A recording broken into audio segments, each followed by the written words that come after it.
Enjoying the show? You can help others find it and enjoy it too by giving us a 5-star rating or review. If you feel like reaching out to us with a question or comment, you can send us an email at mywifetherd@gmail.com.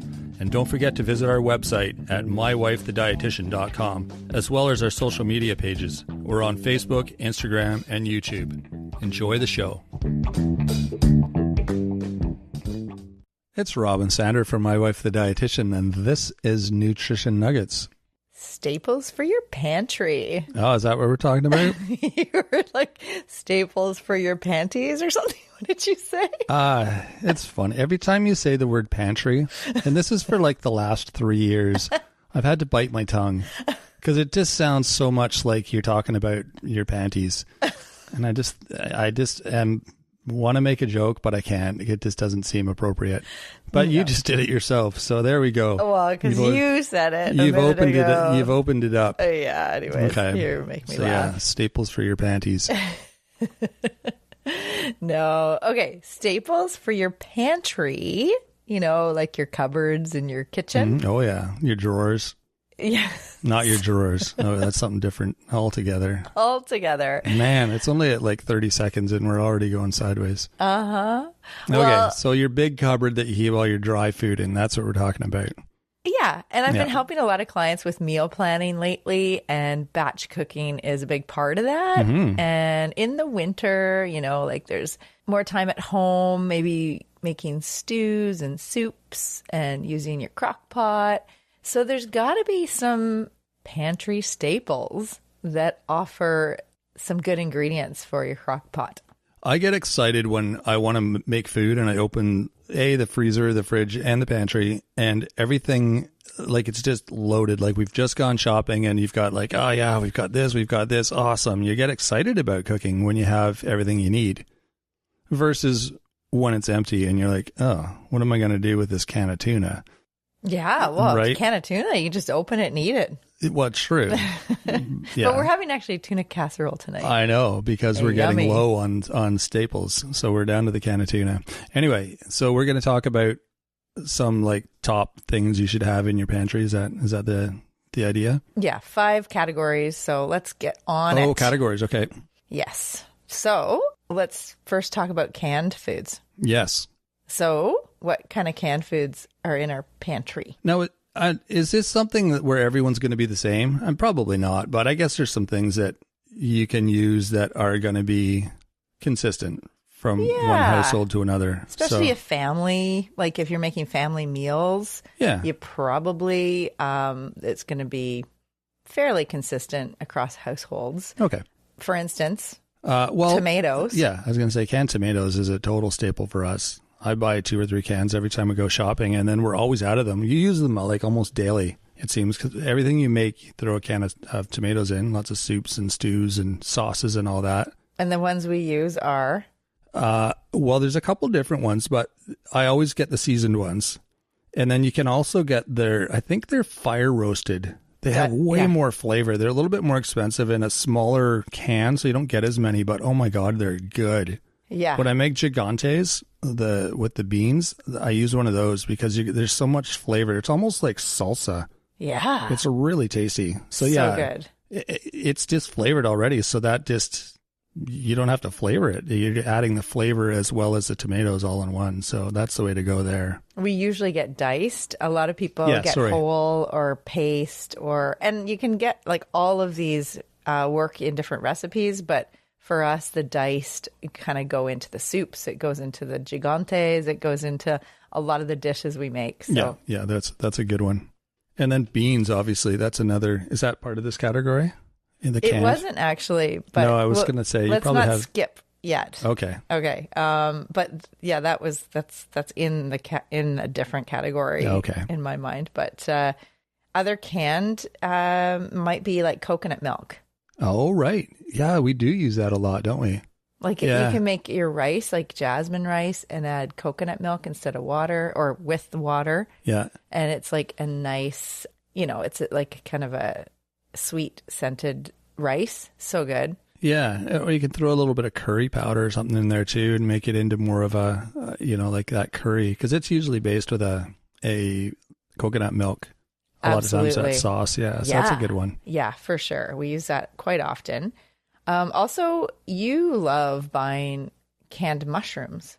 I do. And because they were cheap and they were already cut up and ready to go. So you just have to open the can and dump it in. Because I find mushrooms, when you buy fresh mushrooms, they're a little bit of work. You got to wash them quite a bit, it seems. And then you got to do your chopping. And so opening a can is a whole lot quicker version of that. Yeah, for sure. And that's a good way to use mushrooms. I mean, sometimes when you buy mushrooms fresh, just like any other fresh produce, it might just end up, in the crisper, all moldy or yucky, like it's just, so if they're in a can, they're ready to use and you just throw them in your dishes. I prefer, like if I have the time, I prefer fresh mushrooms because they're just bigger that you can, I don't know, I like them better. But if you're just making something quick and you're using a bunch of other canned stuff, it's just nice to just open cans and throw it in. So like your soups and chilies and stews and that sort of thing. Yeah, definitely canned mushrooms have their place. Yeah, absolutely. Canned corn is awesome. Another one. I was going to say that too. Put that into the soups and stews and the tortilla soup and any of like even lentil soup. I add those. Canned corn. That whole section in the grocery store where you buy the corn and the canned mushrooms, there's tons. Like whatever vegetable you like is in a can. They have beans, they have peas, they have all sorts of different things. So they even have like potatoes, canned potatoes. I don't know if that's like little chopped up, like square, like little chops. I don't know how they are. I've never bought them, but so yeah, whatever you like. And they're often really cheap. So those are great staples just to add and have on hand to add to whatever you're making. Yeah. And actually, you mentioned like canned peas or beans or like green vegetables. And we've done an episode about how more people need more potassium-rich foods in their diet because a lot of our ultra-processed food, we're just getting too much sodium, not enough potassium. And that's a good source is canned beans and canned beans, but canned peas, canned vegetables. So I think canned vegetables in the past have been demonized because they're too high in salt. But actually, because they have that good balance with more potassium, they're actually a really good staple to have on hand so that you can just open a can of vegetables if you're out of fresh vegetables or you're in a hurry and you can't, just not cutting, you're not going to prepare vegetables. So they're definitely something to have on hand. Yeah. We did an episode a while back on canned fruits and vegetables, so you can search that up. It's got lots more detail. Yeah, absolutely. And some people don't make bone broth from scratch, like a lot of people don't. So canned broth or canned consomme is another option, or chicken broth, beef broth, like those are all in a can also. That is a good staple for when you're making meals. Yeah, for sure. Next one, plant proteins. Plants protein. Oh, so this is the beans. Yeah. Okay. Yeah. Yeah, dried beans, the lentils. So you could have, we just did an episode recently, Nutrition Nuggets, on how to cook dried beans. And we talked about lentils there too. So you can buy dried lentils, you can buy dried beans, and it's a really economical, budget-friendly, plant-based protein that you can add to a lot of dishes and just increase the protein, increase the volume of the dish, and fill more of your family members up with even adding a little bit of beans to your pasta or to, lentils to lentil soup is a good one. Yeah, absolutely. I like the canned beans too. They've got the refried beans, and that's a quick and easy lunch sometimes. If you just want like a quick bean burrito, like opening a can of that and, sticking it in the microwave. You put it in your wrap and stick it in the microwave. With some veggies cut up. Yeah, some veggies and cheese or whatever. But the canned beans have their place as well. They're nice if you want a quick open and go kind of bean. Yeah, absolutely. And this isn't plant-based, but it's a canned protein. and it's something we're having tonight. Oh, canned fish. Yeah. Yeah, that's total staple. Yeah, absolutely. I just did a group today and we were talking all about, someone was asking, isn't it better just to buy like fresh fish and cook it? And actually, because a lot of the fish is canned with bones, and when you mix up the meat, like the fish in, with mayo or whatever you're using to mix it up, you're going to mix up all those bones too. And then you're getting a really good source of absorbable calcium. Yeah, for sure. So Nice. it's excellent. Yeah, good point. Yeah. And because fish is so healthy because it's got the omega-3s, the smaller fish like the sardines and the herring and the mackerel, salmon are all excellent ways to get alternative to red meat protein. And it's so high in omega-3, and we want to have that at least twice a week. Yeah. There you go. So that could be canned tuna or salmon or sardines or any of those canned fish or mussels or oysters, canned crab. Yeah. It's all sorts of different things in a can. Yes. So then we also need the grains.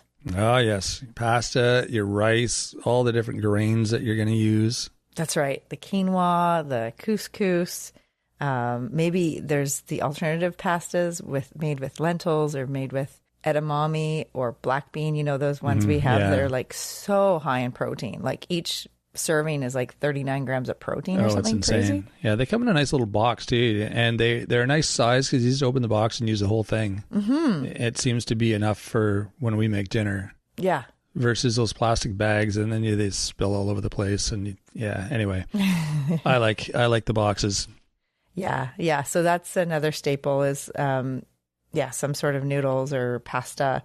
And then if you're a baker, if you have bakers in your house, or most kitchens need flour, your basic sugar, brown sugar, baking powder, baking soda, those kind of things. Maybe some panko. Yeah, like the breadcrumb kind of mix thing. Yeah, absolutely. Yeah, that gives you an option, right? Yeah, absolutely. You can use cereal as a double if you're out of your panko. Yeah, cornflakes, Rice Krispies. Yeah, just crunch them up and exactly. Yeah. You learned that a long time ago. I did. I had a recipe. It was like crunched up cornflakes with Parmesan, like the shaky Parmesan, Italian seasoning, and you mixed all that up and you add it to the chicken, and it was so good. Yes, and you mix first an egg. Yeah. That so it is sticks. like the glue for the cereal. That was a good little trick. So good. The next thing is something that you will just scoop out of the jar on a spoon. Oh, peanut butter. Yeah. Absolutely. Yeah. So nut butters, peanut butter, almond butter, seed butter like tahini, sesame seed butter. All of those are good. If you think of making hummus from scratch, you use the tahini, you use the canned chickpeas. Yeah, it's a great dip for your vegetables and pita and crackers. Yeah. And actually, we didn't mention, but Mary's crackers or Wassa or Ryvita, those rye crisp crackers are a great staple too for your cupboards. Yes, absolutely. I think we covered most of it. We forgot about spices though. Spices and like oil, I guess. Yeah, we did a whole episode. Remember, I don't know, it must have been about 6 months ago, Moroccan spices. Bushra, yeah. It was so good. And if you think probably, salt and pepper, obviously, and cumin, smoked paprika is one of my favorites. Yeah, that's a good one. Some sort of garlic powder, onion powder. An Italian seasoning is kind of nice. You can get the mixes where they have, I don't know, it's basil, oregano, and thyme or whatever they put in it. But it's usually a good one that works with everything. Yeah, and there's a lot of options that are like low sodium or no sodium, like Mrs. Dash or Mr. Dash. Yeah, in our case, Clubhouse, different options that are, especially if you're watching your blood pressure or if there's heart disease or cardiovascular disease in someone in the house, watch the salt. Yeah, excellent. Did I say barley? Because that was in there for the grains. For the grains, yeah, no, that's a good one for sure. And nuts and seeds, of course. I was just gonna say we gotta. It's on my list. It was just hiding. Oh, okay. I was gonna say that's because that's a total. I live on that stuff. I eat quite a bit of nuts and seeds on a daily basis, so that's definitely a staple in our house. Yeah, we got like pumpkin seeds, sesame seeds, chia seeds, hemp hearts, flax seeds, sesame seeds. Anything else? I wasn't listening when you started. Poppy Sorry. seeds. You're staring right at me. I know. I was thinking of someone. I was talking to someone today about that. They're telling me they have oatmeal in their breakfast, and I'm like, oh, I do too. And I said it's great because it fills you up till noon. And he's like, yeah, no, I'm hungry like 2 hours later. And I'm like, really? Well, you got to eat more, I guess, or like add nuts and seeds. Maybe that's why I'm full because I put so many nuts and seeds in it, and it fills me up. That's totally why. I talk to people all the time that have oatmeal and sugar. Well, yeah, I didn't get into details because Where's the protein? Well, yeah, where's the protein? Yeah, so nuts and seeds, peanut butter even. So yeah, there's lots of ways to get fiber in your cereal and also protein so that you kind of, remember we talked about the 30 different plant foods in a week, and your breakfast is a good place to do that. And it's also a good place to get fiber because a lot of people are not getting enough fiber. There's fiber in oats, of course, but oats is just one plant. Mm-hmm. So might as well like load it up with other like seeds and nuts and berries and other fruit. You know, we don't have to count calories when you're talking about your breakfast. I mean, it's important to just get the diversity, fill yourself up. So you last 3-4 hours, 5 hours even. And it's a good way to start the day. I don't think it's that common to put nuts on your cereal, though. I don't know if it's just me or I don't think like that's something a lot of people do. So maybe it's just, I mean, they were saying, oh yeah, we put fruit on it and all that, but I think nuts maybe isn't something that they think about adding to their cereal. But yeah, well, maybe they will now because I mentioned it. So, hopefully. Yeah, hopefully. I mean, you think of some of the cold cereals that, you know, like honey nut and oat, like there's lots of nut in the titles. Yeah. So yeah, I don't know. I mean, people use peanut butter on their toast. I think nuts are something that is pretty common. Maybe, yeah, just maybe not in that. Like in your oats. Yeah. Anyway. And overnight oats is a great way to, and smoothies where you can, you know, add different nuts and seeds in there. But let's not stray from the staples for your pantry. Yes, there we go. So the 5 categories. Canned foods. Yeah, cans of like vegetables and plant-based proteins. And then the canned fish, the grains, and bakery items. And then we also added nuts and seeds and spices and oil. You got to have some olive oil or a few different options for your oil there for your cooking needs. So true. Yeah. That should get you started. Yeah. Yeah. Well, there you go. Quick little rundown of some necessities for your pantry. So if you want some more ideas about what we're doing, check out our website. It's mywifethedietitian.com. You can join our newsletter while you're there. It's a once a week free newsletter. Lots of tips, more tips. You can send us an email if you have questions, things you want to discuss, things you want us to discuss. It's mywifetherd@gmail.com. You can also find us on Facebook, Instagram, and YouTube. Feel free to send us a message there. Give us a like too. That always helps. And don't forget to share with your friends. And also, don't forget to rate and review. That's super helpful. Keeps our show going. Helps other people find the show and all that sort of stuff. So that is it for this week. We will be back next week with something brand new. So until then, have a great week, everyone. Thanks for joining us today on My Wife the Dietitian. If you like what you heard, don't be shy. Leave us a comment or review, and be sure to share our podcast with your friends.